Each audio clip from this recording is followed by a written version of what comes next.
Bismillahirrahmanirrahim. Assalamualaikum warahmatullahi wabarakatuh.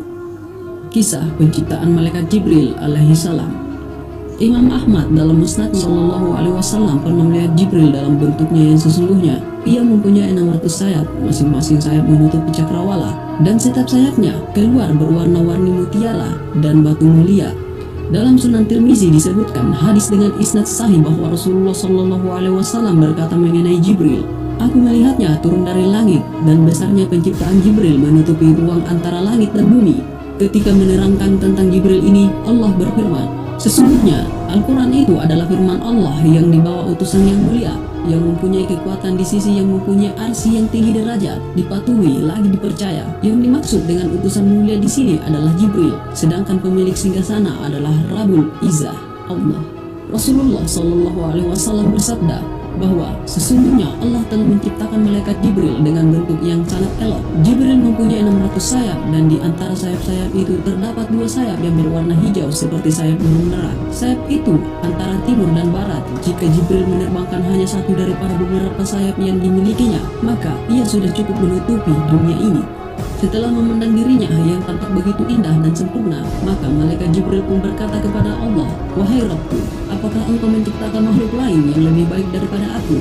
Kemudian Allah pun menjawab pertanyaan malaikat Jibril, "Tidak." Mendengar jawaban Allah, maka malaikat Jibril pun berdiri dan melakukan salat 2 rakaat untuk bersyukur kepada Allah. Pada setiap rakaat salat yang dikerjakan oleh malaikat Jibril, dia menghabiskan masa selama 20.000 tahun lamanya. Setelah malaikat Jibril selesai melaksanakan salatnya, kemudian Allah pun berfirman kepadanya, "Wahai Jibril, kamu telah menyembah aku dengan ibadah yang bersungguh-sungguh, dan tidak ada seorang pun yang menyembahku seperti ibadah yang kamu lakukan. Akan tetapi di akhir zaman nanti akan datang seorang nabi yang mulia, yang paling aku cintai, bernama Muhammad. Dia mempunyai umat yang lemah dan senantiasa berdosa. Seandainya mereka mengerjakan salat 2 rakaat, walau hanya sebentar dan dalam keadaan lupa serta serba kurang, dengan pikiran yang melayang-layang dan dosa mereka pun besar, maka demi kemuliaanku dan ketinggianku, sesungguhnya salat mereka itu lebih aku sukai daripada salatmu. Hal tersebut karena mereka telah mengerjakan salat itu atas perintahku, sedangkan salat kamu bukan atas perintahku." Setelah mendengar hal tersebut, Jibril pun kembali bertanya kepada Allah,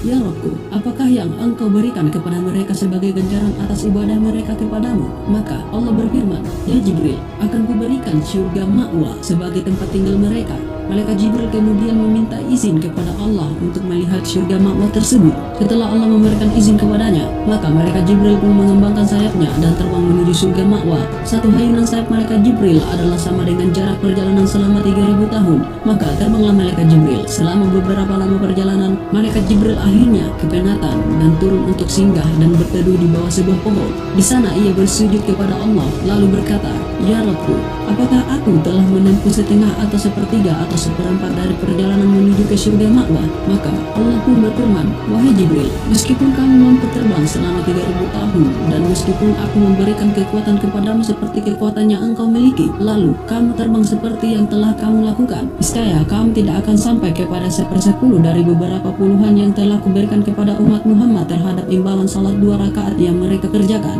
Sabda Rasulullah Shallallahu Alaihi Wasallam, "Sebelah kanan sayap Jibril terdapat gambar surga beserta dengan segala isinya, termasuk bidadari-bidadari, istana, pelayan, dan sebagainya. Manakala sayapnya yang sebelah kiri terdapat gambar neraka dan segala isinya yang terdiri daripada beberapa macam ular yang cukup berbisa, kalajengking, dan neraka yang bertingkat-tingkat, serta penjaganya yang terdiri daripada malaikat yang gerang dan ganas, yakni malaikat Sabaniyah." Kata Rasulullah Shallallahu Alaihi Wasallam, "Apabila telah sampai ajal seseorang itu, maka akan masuklah satu kumpulan malaikat ke dalam lubang kecil pada badan manusia. Kemudian mereka akan menarik rohnya dari kedua telapak kaki hingga lutut, dan mereka pun keluar. Setelah itu datang lagi sekumpulan malaikat masuk menarik roh dari lutut ke perut. Begitulah seterusnya, dari perut ke dada dan dada ke kerongkongnya. Itu saat nazar seseorang.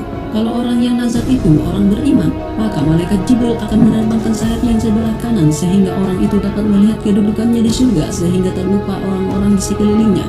Jika orang yang nazar itu orang munafik, maka Jibril akan menerbangkan sayap sebelah kiri untuk menunjukkan tempat di neraka sehingga ia menjadi sangat takut serta lupa kepada keluarganya, kata Rasulullah. Kita sebagai umat Islam mesti mengakui kebenaran ini, dan ia adalah sama seperti kita beriman kepada perkara gaib. Tidaklah mustahil bagi Allah untuk menciptakan segala sesuatu karena Dia Maha Pencipta. Cukuplah sekedar kita melihat langit yang tidak bertiang, bukankah ia perkara mustahil?